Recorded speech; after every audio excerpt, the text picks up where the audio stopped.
This is something I just read on Axios. It says that if AI is a bubble, it's making the dot-com bubble look small. Really? Okay. This is not only Axios that's been doing this. The Financial Times, in an article published on Valentine's Day just a little while ago. Happy late Valentine's Day, by the way. I love you. You do not have to love me back, but I would appreciate it if you would, if you'd like the video and subscribe. It means a lot. It goes a long way. And leave a comment as well. I'd love to hear from you guys. So this chart compares Cisco's price per share versus Nvidia's price per share, and it looks at Cisco's from 1996 beyond the dot-com bubble and Nvidia's from 2020 to present day. And without getting too, I guess, mean, if you're going to present financial data, this is a really dishonest way to do it. It's crucial that you maintain consistency, not only in scale, but in the time frame. Otherwise, you're just trying to make a point with statistics, not actually letting the statistics speak. Something that I've observed reading about the dot-com bubble is that many of the companies that were really driving it were terrible businesses. I don't mean they didn't have great ideas or they weren't exciting, but they weren't making money. A lot of times they were burning cash. Some of them didn't even have business models. And if you consider that, and then you look back at something, or look to now with Nvidia, I mean, it's not comparable. It could be something, but it's not the same thing. And it's just because people are like, ooh, tech stocks go up.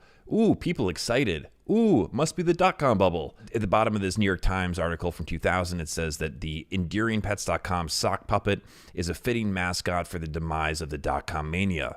Less than a year ago, the spokesdog for the online pet supply retailer was starring in some of those $2 million Super Bowl commercials. Today, I'm talking to some city pets. Ooh, ooh. And now, in the wake of his master's bankruptcy, he's looking to shill for another company, one that can actually make money. Nvidia makes money.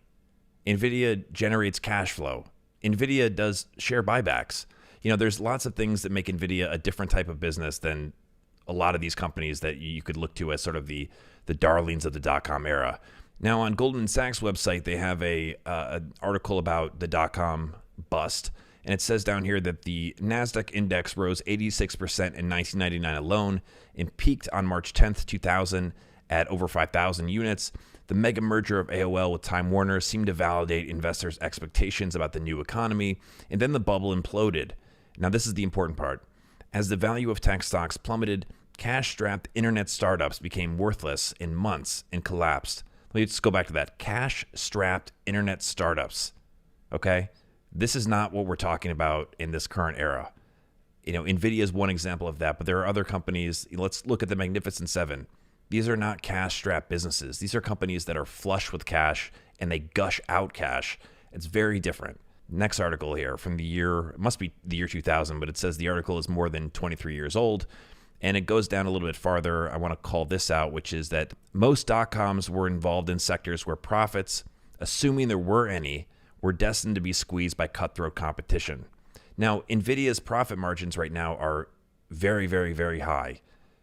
Is there going to be competition eventually? Yeah, I think that's fair to say. But are there also barriers to entry? Are there barriers to competition? Absolutely.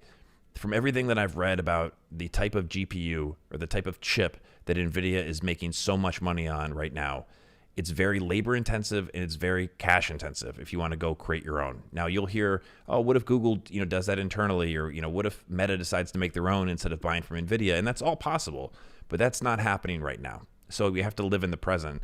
And this is not something where you just, hey, we're making, AI chips now. It's not as easy as that. Doesn't mean it can't happen, but it's just different. Most dot-coms, again, were involved in sectors where profits, assuming there were any. Just think about that. And so going back to that Axios point, hey, if AI is a bubble, it's making the dot-com bubble look small. You suck. Now, one last article I want to call out or point out is from the Wall Street Journal. And this is actually kind of echoing my bigger point. And towards the bottom here, it says, and it's referring, by the way, to the larger rally that you could include with the Magnificent Seven. This is not just about Nvidia, but it says that one reason why this rally might lack the boom and bust nature of the dot-com bubble, the beneficiaries of artificial intelligence were the stocks already shining this year. Investors were flocking to big tech in the first quarter, seeking shelter in strong balance sheets and cash flows. Again, a very big difference between these dot-com companies. Tech companies are also benefiting from the expected end of the Federal Reserve's interest rate campaign and resilient consumer spending. Cyclical sectors of the broader market have begun to catch up now. The recession fear, okay. And this quote right here says, it's not like 1999 when investors were racing